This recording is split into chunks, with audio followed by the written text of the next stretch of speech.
In this video, I'm going to teach you how to make your dragon fights much faster, with advanced strategies and different one-cycle setups. This video will be split into 4 parts. First, we'll go over some useful terms to understand, and then some pointers on how to make the dragon perch faster. Then, I'll show you some ways to set up your one-cycle for easier timings, and lastly, I'll show you how to one-cycle without using hitboxes.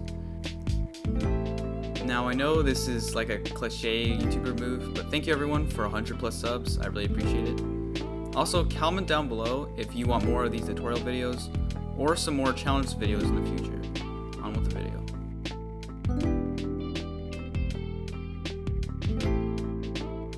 Bowed one-cycle is when you use your bow to take out the towers to make the dragon perch faster. Bowless one-cycle is when you don't do anything to the towers and rely on sheer luck for the dragon to perch. Swing side refers to which side the dragon's head is on during one cycle. For this specific case, it's a right head swing, because the head is staying on the right side. And in this case, it's on the left side. Lastly, there's using F3 to one cycle and see the hitboxes. Or there's no F3, where you just look at the dragon animation. If you don't know how to one cycle, I have a video on that. And if you want to learn how to one cycle without the hitboxes, this video will show you how to.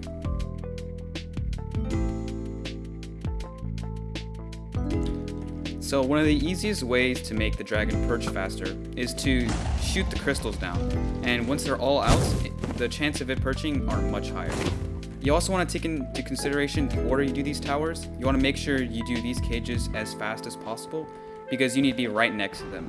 And if these are one of the last ones you do, the dragon can perch behind your back. You want to take your time to practice these really tall towers that are hard to hit, and you can only get good at them with practice. While you're taking out these towers, you always want to keep an eye on the dragon and where it is. To elaborate, the chances of the dragon perching are proportionate to your distance to the portal, as seen by this graph by Jojoe, who along with others has been researching a lot of these strats. The farther you are, the better the chance. However, this graph doesn't calculate the amount of crystals intact, which will also affect perch chance. This is a diagram of the end island, and I've colored in which ranges work the best. As you can see, the farther the better, but too far means that you may not make it to the portal fast enough. The sweet spot is around the ring the towers are on. If you want to go any farther back, kill an enderman for its ender pearl so you can teleport to the center portal. Alternatively, you can raise your elevation so that you can get farther away from the portal without risking missing the perch. This works because the hypotenuse is longer than a straight horizontal distance, and you can see in one of my runs where I tower up with dirt a little to create this effect. A more exaggerated example is by Jojoe, and his video will be in the first link in the description. Lastly, if you find that the dragon is in attack mode, make sure that you make it easy for the dragon to find a line of sight, so it can shoot its fireball as quickly as possible. If the dragon is struggling to find its line of sight, it will stay in attack mode longer.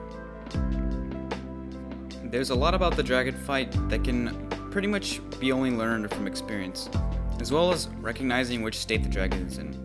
Right now, it's in circling mode, which means it'll probably perch soon, unless they get unlucky. Another thing you want to familiarize yourself with are low perches. What is a low perch, you might ask?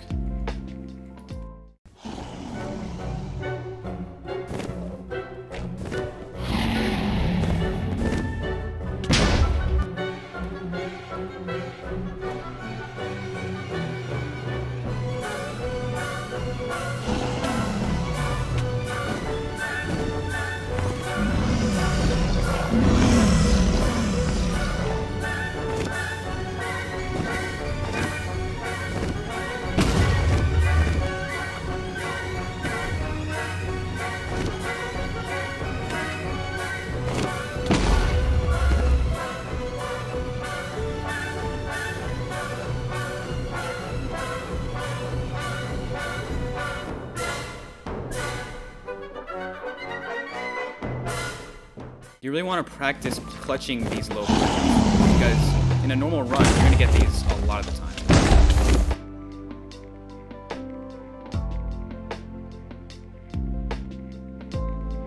Now, there's a couple different setups you can do to make your one cycling a little easier. The first is to use a slap, and this lets the dragon get down lower without risking being knocked off, but aiming to place the bed is harder.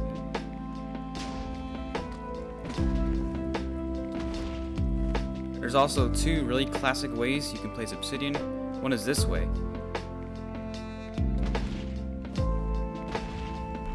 and the other is slightly to the side.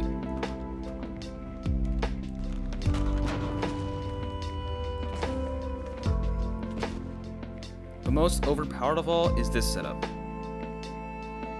where instead of jumping up to place a bed, you just make sure to place it on the side of the Obsidian, so you will pretty much never get hit off by the dragon.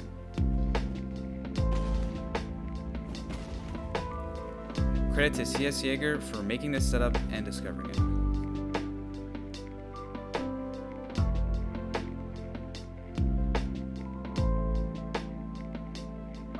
Believe it or not, there's a way to reliably use 3 beds and only a single diamond weapon. The way to set it up is like this. So what you want to do during the 1 cycle is place your first bed on the side here, explode it, place 2, and then place your second bed on this obsidian, explode that one, and then go back to the first. This is a clip of my best hits with this setup.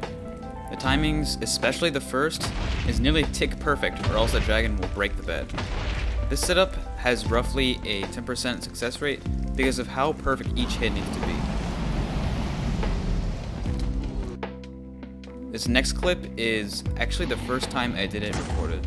The first hit isn't great, but the axe can do good damage before the dragon leaves.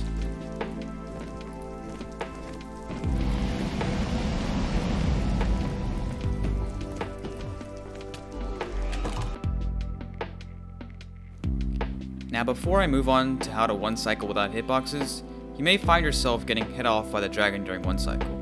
The exact reason for getting knocked off during 1 cycle is largely unknown, but with my practice and observation, I have a reasonable hypothesis. Every time you explode the bed, how well your timing is affects whether or not you may get knocked off. If your hits are too early, then the dragon will be too far away from the center to receive full knockback. Here's a really good example of this. Here, Blue Crystal has consistently early hits, which results in the dragon luring itself at an alarming rate. Yeah, what the? It happened again. Now to go further in depth, we have another drawing illustration here. This is the bed and this is the dragon. And so its movements during 1 cycle are roughly like this as it rotates. Now it actually only starts going back forward once it's done its turn. And so normally you would hit the bed at around here, which is most of the damage, but doing it a little more early leaves this kind of awkward gap where the nearest part of the bed isn't really hitting any part of the dragon until you go farther out, where you hit this head and the wing at a kind of diagonal distance. In game it actually looks like this because the squares don't actually rotate, so this is the head, this is the body, the wings. And so you have this huge space where the bed isn't actually delivering a lot of knockback to the dragon. Once again, if it's actually a good hit, you have pretty much most of the head to deal the knockback with. If you explode the bed too late, you let the dragon lower itself. Continual late hits means that over the course of many beds, the dragon can get to an elevation where it can hit you off. Now, all that information is somewhat helpful, but sometimes it doesn't really matter. Each of these represent how far the dragon descends for 1 swing. Now, I don't know the exact distance, but for example, let's say this is 3 blocks. And so if you have a perch height of 1.5 and 4.5, they're effectively the same because 1.5 is here, 4.5 is here, and after 3 swings, 4.5 and the 1.5 height perch are in the same place. If you maybe have a perch of 3.9 when it's up here, after 3 swings, it's gonna be down here where you start your 1 cycle, which basically leaves a good amount of space for you to not get knocked off. On the other side, if you have a perch height of 3.1, you're down here. Pretty much after 2, you would start it up here, or else if you risk a third one, the dragon will be very low, and it's probably gonna hit you off. So if you start your 1 cycle when it's around this high, you're probably not gonna get knocked, like I said. Or if it's down here towards the bottom, you gotta be very critical with your hits. Make sure you time them correctly.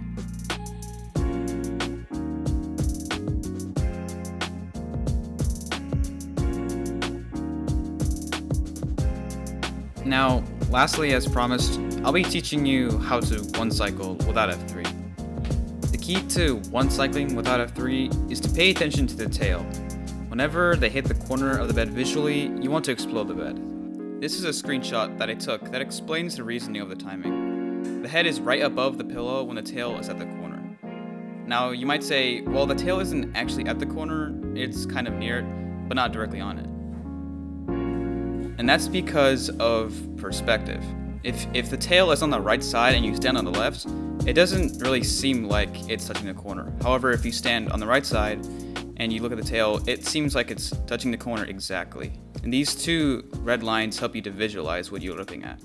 Because no F3 is very dependent on visual cues, it's very important where you stand. You can see in both of these clips that as soon as I hit the first bed, I slide over to the right side because the tail is on the right side. While you aren't looking at the hitbox directly, the tail trick is very applicable to all perches. Here, I almost do a diagonal 4-bed without actually having practiced diagonals. Or in this clip, where I mistake a straight perch for a diagonal one, so I end up doing the one cycle perpendicularly, which I've never practiced. Even with the worst bed hit in the game, I'm able to do enough damage to finish it off with the X. There's a lot in this tutorial that can only be learned with lots of practice.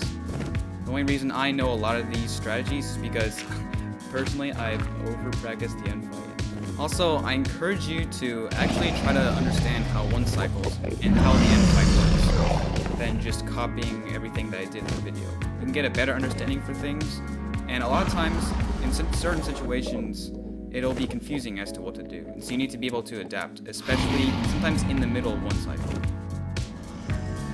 If the top runners like Sizzler, Illumina, and Benix get to see this video and learn a lot of these things, you can see a lot of better times and faster world records.